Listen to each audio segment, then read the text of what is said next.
Pemerintah Yaman yang kelola Houthi akhirnya menjatuhkan sanksi kepada Amerika Serikat berupa larangan ekspor minyak mentah. Sanksi tersebut diberikan sebagai respon atas serangan udara yang dilakukan Pentagon di Yaman. Pemerintah Yaman yang kelola Houthi akhirnya menjatuhkan sanksi kepada Amerika Serikat berupa larangan ekspor minyak mentah. Sanksi tersebut diberikan sebagai respon atas serangan udara yang dilakukan Pentagon di Yaman. Dikutip dari Al-Mayadin, Pusat Koordinasi Operasi Kemanusiaan di Sana'a menyebut larangan ekspor minyak mentah ke Amerika Serikat mulai berlaku pada 17 Mei 2026. Artinya, perusahaan-perusahaan lokal tidak boleh lagi menyuplai minyak ke negeri Paman Sam. Jika melanggar, mereka akan ditambahkan ke dalam daftar musuh negara. Selain itu, kapal-kapal yang dioperasikan perusahaan juga ditolak melewati perairan penting, mulai dari Laut Merah, Selat Bab al-Mandab, Teluk Aden, Laut Arab, dan Samudra Hindia. Sebelumnya, Amerika Serikat meluncurkan serangan besar-besaran ke Yaman pada pertengahan Maret 2025.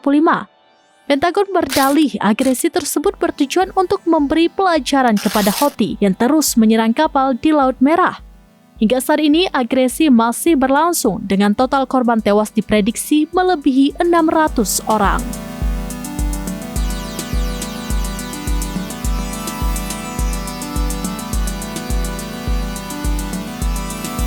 Demikian informasi terkini Syedar Alun, saksikan terus beragam informasi lainnya. Jangan lupa like dan share seluruh akun serampinews.com.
Download Tribun X sekarang, menghadirkan lokal menjadi Indonesia.